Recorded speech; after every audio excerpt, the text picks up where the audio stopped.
Keep dreaming even when I have a bad night. I'll figure out my own path.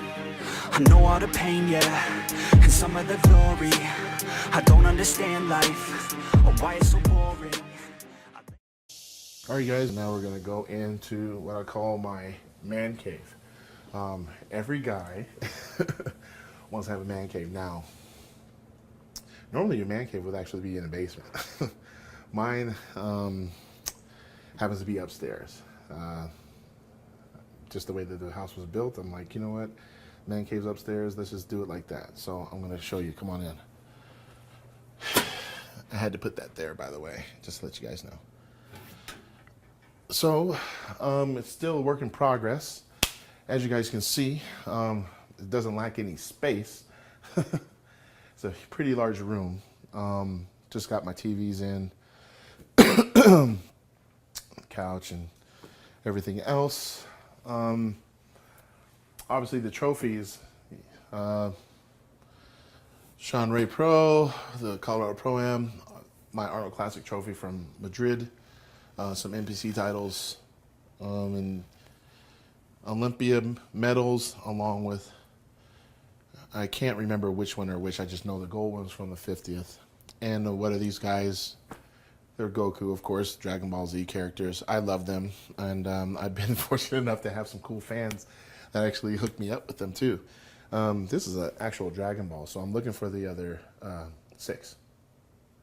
No, I'm just playing. So I was able to get this from a cool friend of mine who's also been a fan for years, and this is actually supposed to go up here, and Goku's supposed to hold it like that.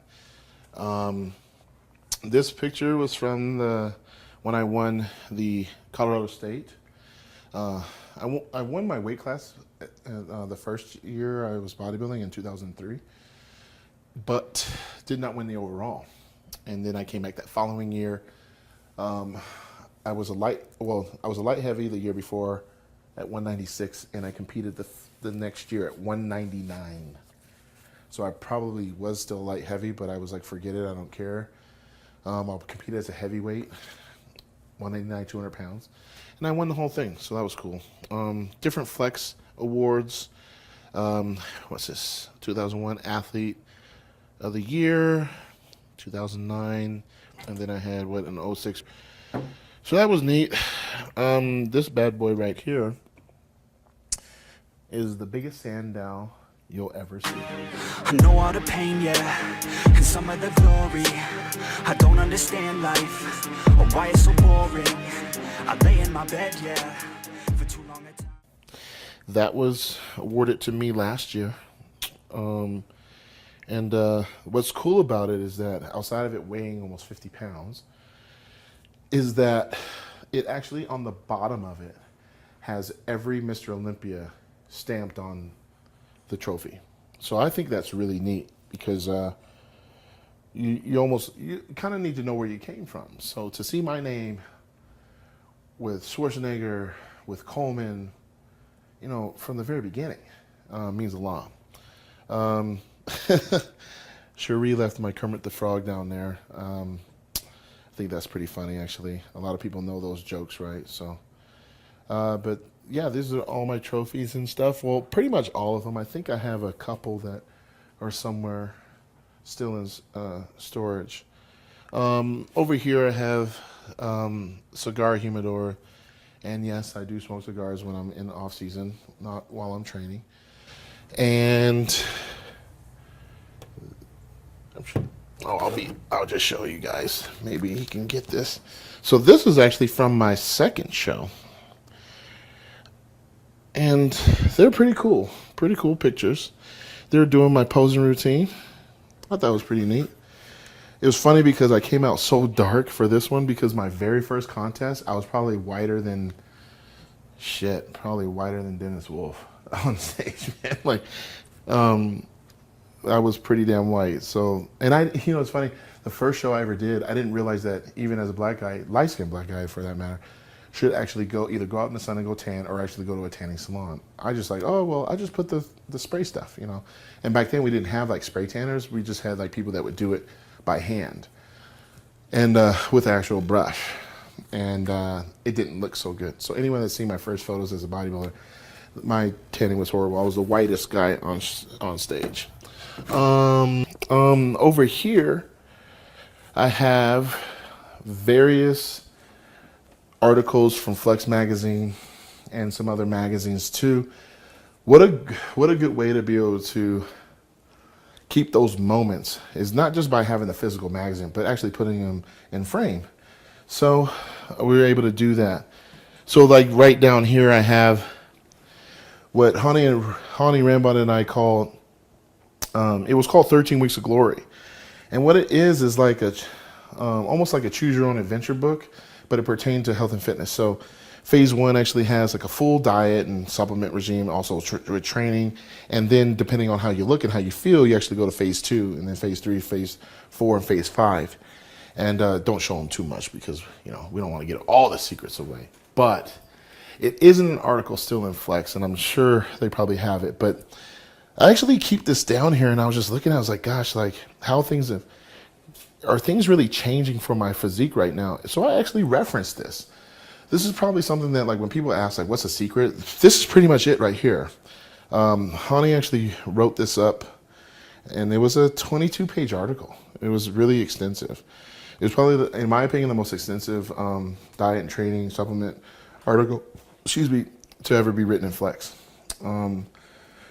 Different moments in time. I mean, showing like when I competed with Jay Cutler and winning the Olympia, all this stuff, and showing like how I came up, and it was really neat. This is from the very first Olympia win. Awesome. So I'll always remember that. I can't say that I'm a huge fan of myself. You know, obviously I love myself, and people will probably be like, dude, your ego is through the roof. But what I'm trying to get across to you is that when I come up here, I'm not really like looking at this stuff and taking it all in. But what I'm trying to do is obviously make this a nice sporting room for myself and all my friends that come over. I'm gonna put all these up on these walls. This right here is obviously one of the scariest men on the planet, especially in the ring, Mike Tyson. My Muhammad Ali is actually downstairs somewhere, but maybe next time I'll show you guys that. Save the best for last. For this edition of Phil Heath's Shoe Closet. Now, I wanted to show these off at last year's Olympia. I got really nervous about it, so I ended up just wearing them in a Flex magazine photo shoot with Per Banal. And these are all gold. Real gold bottoms. Real gaudy-like, right? Like with the chain and stuff. But I thought it was really neat having the gold shoes. I got a gold PlayStation controller, and I got a gold sandal. I thought it was just really interesting. So I actually wore these in a photo shoot with all of that next to me and stuff. I thought it was pretty neat. Some people may not like it. Some people may talk shit about it, but they're only talking shit because it's gold. And, you know, it's just one of those things where, for me, shoes nowadays actually tell a story. And it's whatever story you really want to make out of it for yourself. But, you know, to look at it like art, for me, is the reason why I'm probably so into it. Now, these is from Matt Hill. He actually hit me up on social media. So I thought, all right, well, let's just see how it works, and we'll offer these to the public. So I always wanted to do something inspired by the Mr. Olympia. And as you can see, that was a gold sandal. And these are the actual shoe. Now, these were made out of real Italian fabrics directly from Italy. And you can see we did the gold bottom just because of me being, you know, Mr. Olympia. We don't rock silver over here.